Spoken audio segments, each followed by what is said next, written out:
Okay, so let's get started talking about business relationships with parishioners. Let's figure out what the word parishioner means. Okay, in England, the Church of England divided the country up into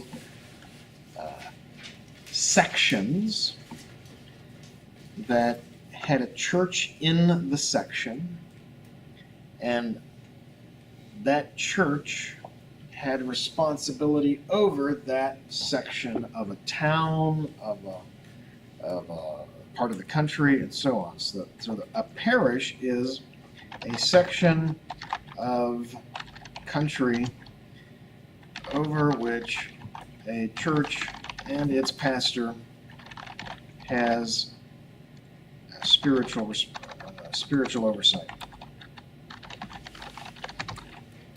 Okay. So a parishioner then is a person in a parish, okay, over whom the pastor has spiritual oversight.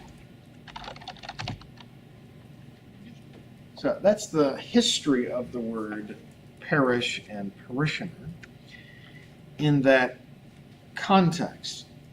Now, in America, we don't have a state church, we don't have a state religion, denomination, and therefore our churches don't have parishes unless you're part of the Anglican Church in America. And the Anglican Church divides up territory in America in the same way as they do in England, and that's the parish of whoever the Anglican priest is. And Anglican and Episcopalian are the same thing. Okay, Episcopalian is our American equivalent of a British Anglican, although there's actually two separate denominations. So that makes it confusing. Okay. For my purposes, the use of the term parishioner, I mean, okay, me, Dr. Phil, a person who regularly attends your church. Okay. That's what I mean by the term parishioner. Now let's talk about business relationships. There's a variety of relationships that can exist.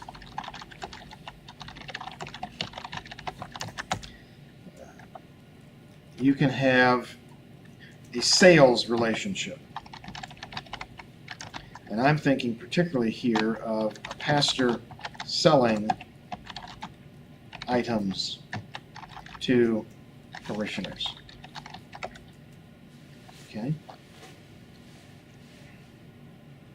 Though, I think we could reverse that and have a pastor buying items from a parishioner. We have not only sales relationship, we can have investment relationships, which can include the giving of advice, the managing of money, or the taking of investment monies.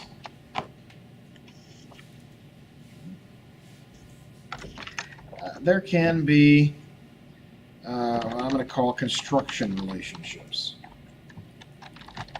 Maybe let's call it this. Let's call it hire fire relationships.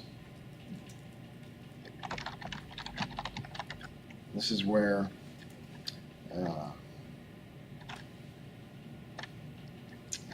pastor is hiring parishioners for non-ministry work, or pastor works for a parishioner.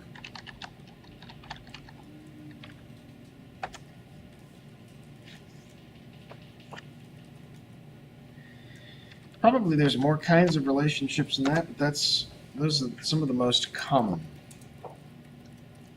Okay. Now, the general concern is that let's do one other kind, and that would be partnership relationships.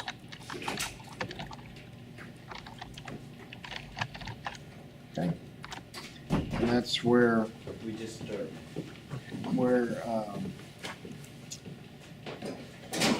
Pastor is in business with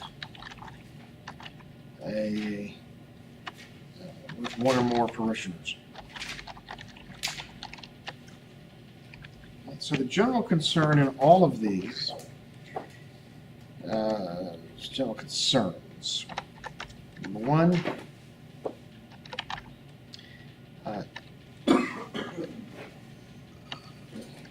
business problems general concern is that business problems can compromise the pastor's ability to address the spiritual life of his parishioner.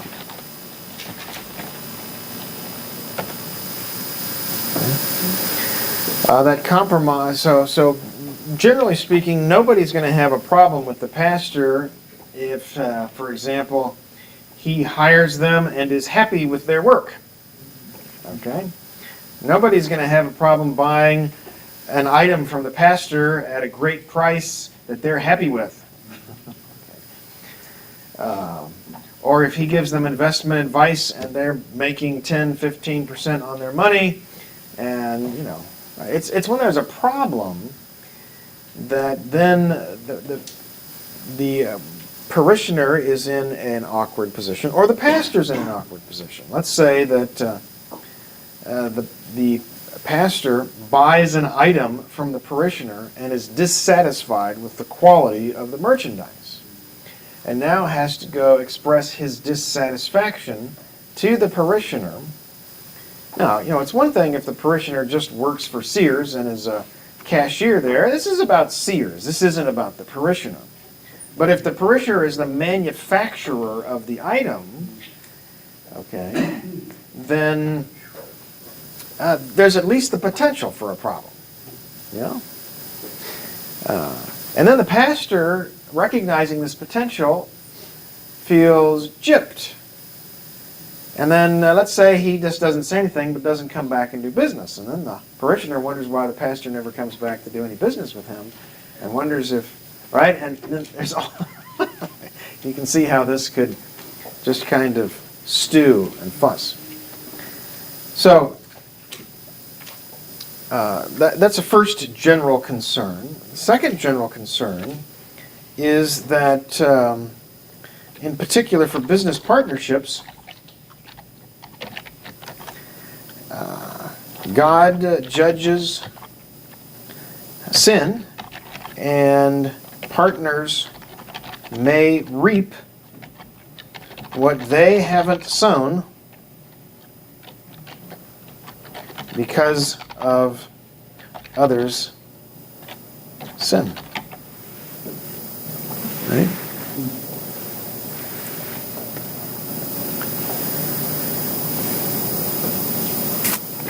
So, when I was growing up, there was a company formed in the 1980s to sell vitamin supplements. The name of the company was Orion. And this was going to be change people's lives. It's going to be a great moneymaker for everybody involved, and Minister of Finance and lead laymen were involved in this, and their wives were secretaries, hiring people in the church to be sales representatives for them, and strongly wanted the pastor and his family to be involved. Well, the pastor's wife happens to have a PhD in zoology and a minor in biochemistry and knows enough about science that went and listened to the presentations about this and recognized it to be bogus. It's the modern equivalent of snake oil that they're selling. They sold back in the ancient, the old days in the Wild West, where people came around with their own concoctions. Well, they were saying a bunch of nonsense, biologically. And it sounded good. Even had good test results and good testimonials. And so the pastor warns these people. Well, the people don't take kindly to the warning. Okay? You're essentially calling into question the integrity of these Christian people who are providing us all this information. And the pastor says, look, even if their product is good, how are you going to make sure that if God judges them, that your ship doesn't sink because it's tied to theirs? And the sad fact of the sad end of the story was that it turned out that the higher-ups were actually crooked. They were taking the money that was being made by the company, spending it lavishly on themselves, business travels, expensive cars, okay? And so they were sinking the main ship to which this smaller ship was tied. The smaller ship went into debt to build a building, pave a parking lot, have high-quality landscaping done around the building, set up all the office work and the infrastructure, and then the main ship sinks. That leaves all of these people in debt, and now they're sinking each other's ship together, right? So the organist and her husband and their family, and the pianist and her husband and their family, and the minister of music, they're all in this together, and they're going bankrupt together. Isn't that a great happy party for everybody to go bankrupt together?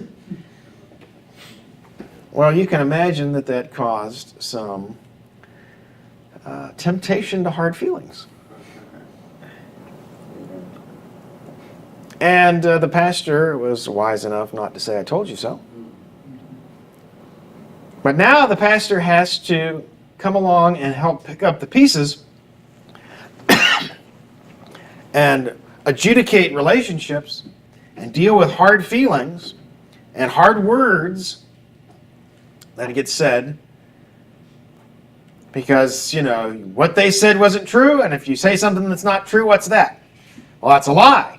And so you were lying to me. And if somebody's lying, then that suggests ill intent. Right?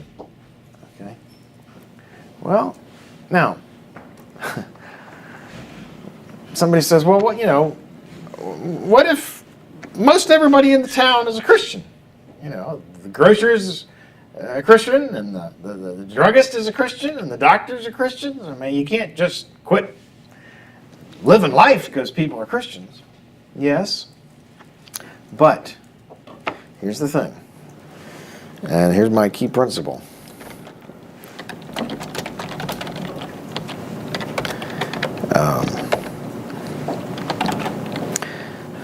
Establish relationships that have documented policies for severability, redress of inadequacy, and arbitration. Okay, what do I mean by severability? Severability is how tied together are your finances to the other person's finances. you need to be able to separate on a prearranged basis. That is clearly spelled out.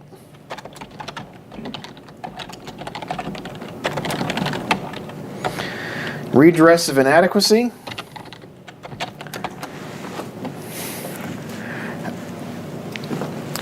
This guy told you that he was going to build you an extension on your house for $6,000. And now he's presented you a bill for $12,000. Cost overruns, I just didn't anticipate them. All I'm doing is charging you for my materials. I'm not even charging you for the labor, says the guy. All right? All I'm doing is asking for the materials to be paid for. If you don't have a clearly documented policy for how to address inadequacy of work, you know, what are you going to do? You're going to look like a bad guy if you say, look, I told you I'd pay you $6,000. You're going to have to eat the $6,000. Okay? So, cost overruns, quality problems, guarantees. They came in and put on the roof, and everything was great for 2 months. And then there was a snow. And after the snow, the roof caved in. Or, as just happened to my parents, they paid a significant amount of money to have somebody come tar the foundation of a house to keep water from seeping into the basement. Okay? Significant amount of money. Installed drainage systems, all this. And then we got that 18 inches of rain. And there was 1.5 inches of water in the basement standing that had fresh carpet and fresh paint and fresh drywall. And guess what? A lack of documentation resulted in a you said, I said dispute. And the owner refused to make good on the policy. Now, in this case, it's not a parishioner. It's just a standard business person. You can complain to the Better Business Bureau. You can put bad reviews on their website. But what you really want is a good testimony, even with somebody outside.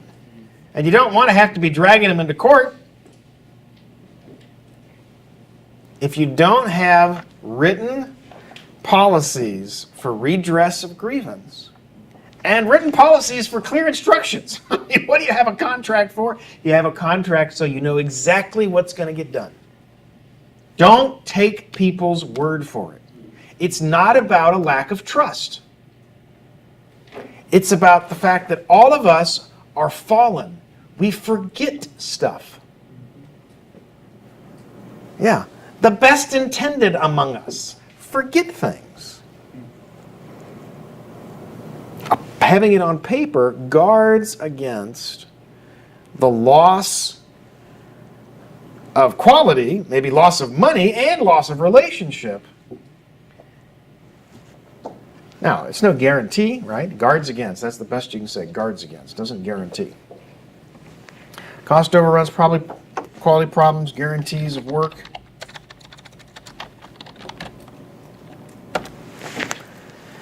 And arbitration. Arbitration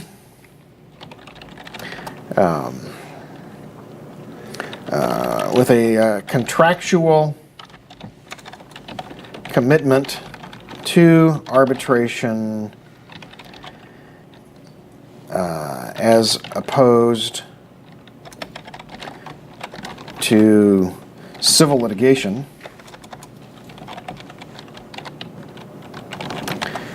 There's two kinds of courts in the United States. There's criminal courts and there's civil courts. And tort law, T-O-R-T, is the category that deals with civil disputes, contract problems, and so on.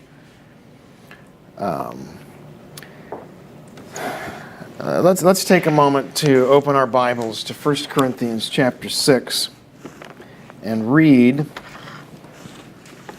what this passage has to say about Christians and lawsuits.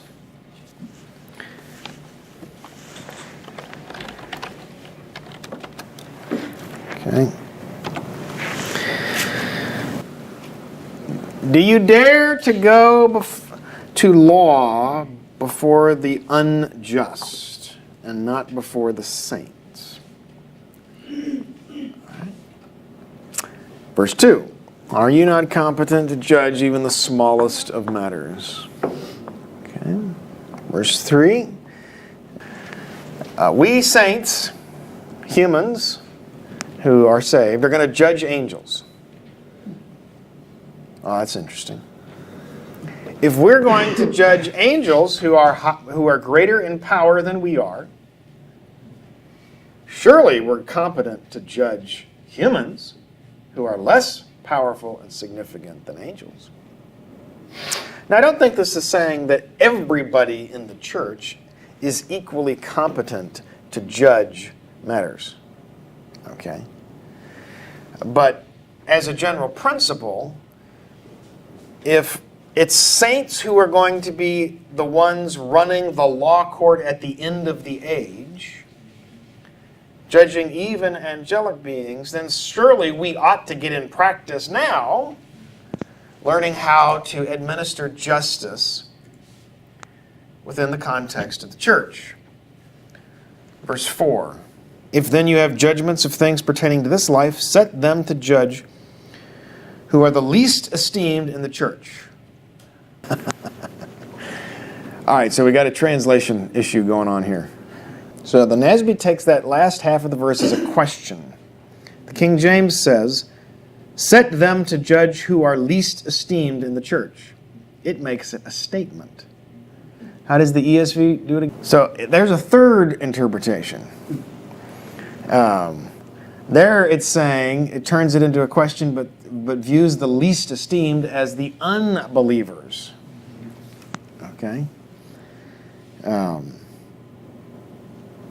Now, let's, before we try to figure out what the correct interpretation of the original is, let's move on in the passage and see if the context helps us clarify this.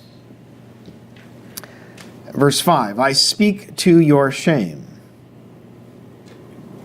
So that sounds like maybe he's being ironic or saying something about them that they should be embarrassed about.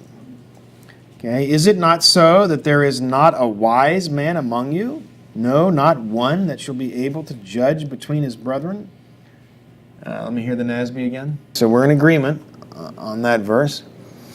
You ought to be embarrassed if there's nobody who's you consider wise enough to adjudicate. So in Paul's mind, it would be better to lose money than to go to law before unbelievers. Okay, so principle, better to lose money than to go to law before unbelievers. But that's not the end of his statement. Instead, he says, essentially, set up a wise person among you to judge. You know, that's the argument here. We're going to judge the world. We're going to judge angels. So you all ought to be willing to submit yourself to the arbitration of a believer within your midst. Now, that makes good sense if there's only one church in a city and everybody belongs to that church. The problem is there's 50 churches in our city and the guy that claims to be a brother doesn't go to my church. Well, but there are Christian arbitration companies. Their whole purpose for existing is to provide non-legal remedies to civil litigation. Okay? So when I come to GBS, I sign a contract, and one of the statements in the contract is that I waive the right to litigate any complaint against the school in a civil court and will submit to arbitration. Okay. Now, what has the school done by having me sign a contract like that?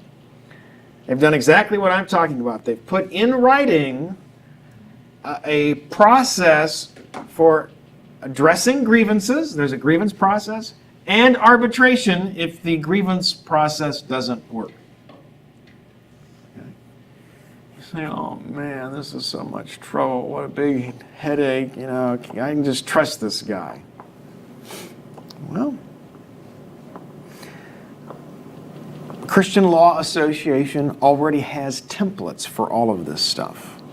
Okay? You don't have to be a lawyer yourself to write up this kind of material. Go to CLA.org, Christian Law Association, and if you can't find on their website what you need, give them a call, and they can point you to the resources to provide this kind of thing.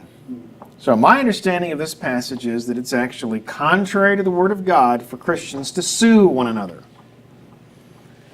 Okay? And that, now, it may be that the person who claims to be a Christian isn't a Christian. Okay? Now, what do you do about such a situation like that? Well, first of all, notice that Paul's concern is about the church's reputation in the world. Right? So does it really matter if the person is or is not a Christian if he claims to be a Christian from the world's perspective? No. From the world's perspective, what we've got is two people who are Christians claiming to be Christians. I mean, are they going to judge whether he is or isn't a Christian and whether you are? No, they're not going to do that, right? So, now,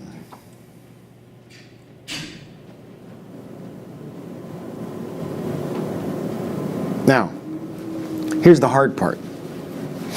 The hard part is saying to your brother who is who's submitted a bid to paint your house. Okay. Here's the contract. Are you willing to work within the bounds of this contract? Okay. And the brother says, man, you're saying if I have cost overruns, you're not going to cover them? And you're saying if the quality of the job's not adequate, that you can reduce the payment?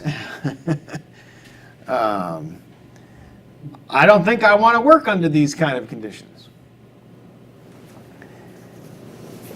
Well, you know, I have full confidence that you intend to do a A+ bang-up job. And this is actually just about protecting both of us. This isn't just about protecting me. It's about protecting you so that you know exactly how this is going to go down. You know, let's say that I die halfway through the job. Okay, God forbid. And then somebody's got to come along and manage my accounts and handle this. All right, let's say wife and I both die. And suddenly my estate is under the control of a probate lawyer. And, you know, don't you want something on paper so that it's not just word of mouth? I'm trying to protect you, the worker, just as much as me, the product consumer. Questions? So Paul says to not go to court with fellow believers. But let's say you have a contract with an unbeliever, just like your parents did with that one businessman. Mm-hmm. Are you saying if you have a contract and they violate the contract or they do a bad job, you can't take them to court? No, I'm not saying that. No. So if we don't have believers involved, then obviously they're not going to recognize the jurisdiction of the church. So then you're going to go to law within the civil courts. But if you don't have a contract that specifies arbitration between believers, then, well, you want your arbitration company to do it, but I want my arbitration company to do it. And I'm not sure I trust you to choose the right kind of arbitration company. Right? You see how all this can go south really quick? So, here's where I thank God for people like Christian Law Association. Because if it's up to us to get all the language just right and get all the verbiage right in the contract, then we're probably going to mess up and have problems. But they've been around the block several times and can help us with this. Okay? All right, so we're talking about established relationships that have documented policies for severability, redress of inadequacy, and arbitration.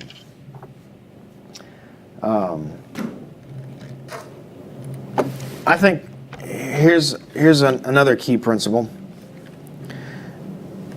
Ask yourself, what might be lost if this relationship sours?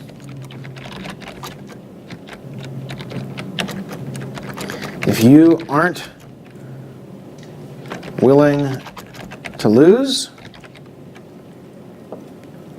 the relationship, then don't do business.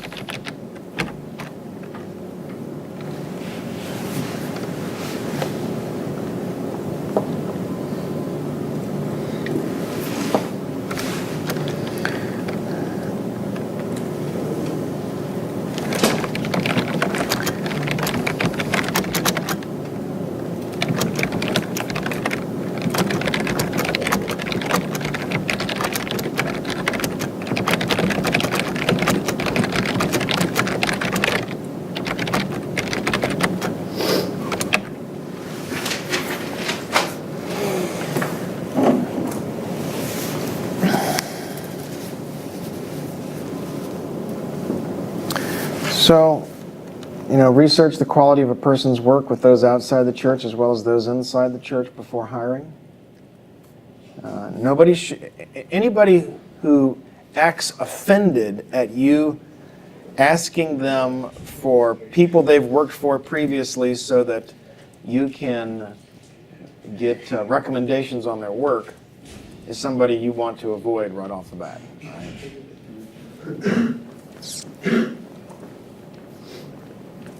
So if you are in a partnership, so that would be like have financial accountability guards in place, like countersigning checks,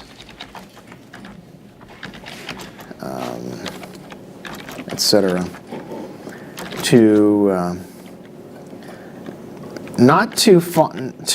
to foster transparency.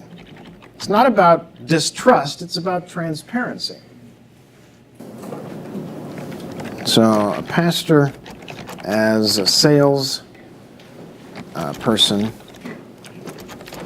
opens them to the charge of being greedy of gain. This is particularly the case in investment scenarios.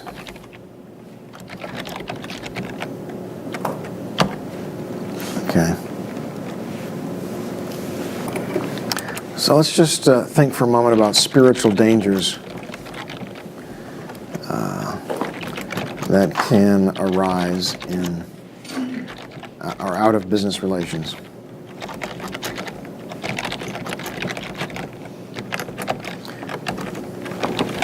I think there are temptations to resentment, ill will,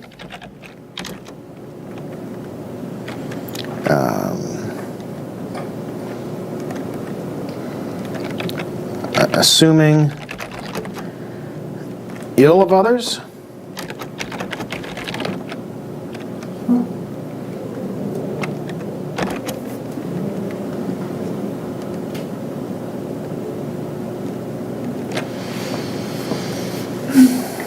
So let's think about Leviticus chapter 19, verse 17 to 18. Okay, in this regard.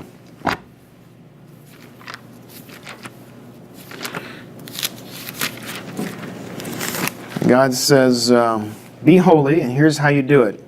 You shall not hate your brother in your heart. You shall surely rebuke your neighbor and not bear sin because of him. You shall not avenge nor bear a grudge against the people of your neighbor, but you shall love your neighbor as yourself. Can I point out that just before he says love your neighbor, he says rebuke him?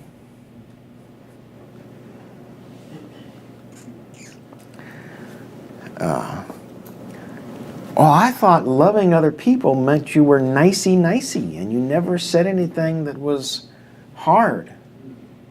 Well, actually, that's not loving other people. True love for others has their best interest at heart, and it may be that in order for them to prosper long term, they need to be rebuked in the short term. Now, I was a junior in college. I was student government president. I was responsible for a banquet that we held at the school, and I had had almost no time with the girl that I'd taken to the banquet because I was running the whole show. And the banquet was over, and so I suggested to the girl that I was with that we step out to the fountain outside the banquet area where the cleanup was taking place and sit down and have a few minutes. And I'd been out there 5-7 minutes. And the student government sponsor stepped out and called me over and reamed me out on the spot. He said, leadership, according to Jesus, is service. Leadership doesn't leave the cleanup to other people. Leadership stays till the job is done. Here you are outside taking time with your date when other people are in there cleaning up. What kind of leadership is that?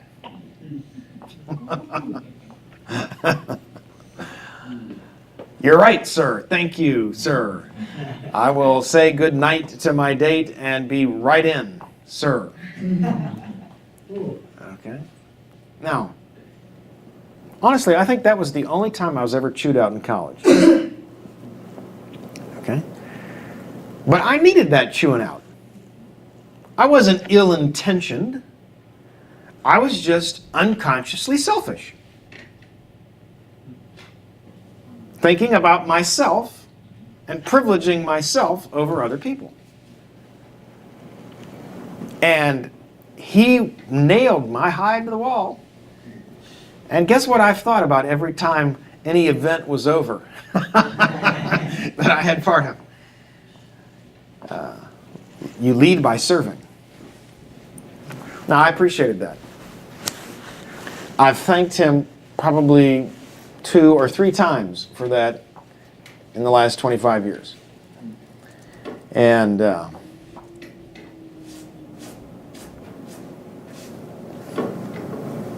now, you guys probably don't have the brass that it takes to provide that kind of reaming out at this stage in your development. There's a certain maturity, just personal maturity. But even if you're more gentle than that guy was, you can address this. He could have said to me, Phil, I need to talk to you because I'm concerned about and care about your development as a leader.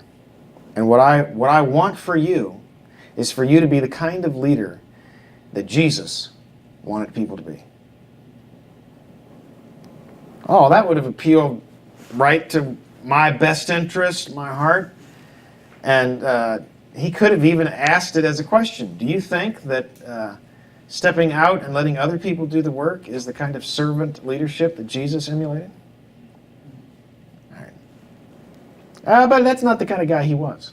He didn't have that finesse. He was the punchy between the eyes kind of guy. All right? And I benefited from it.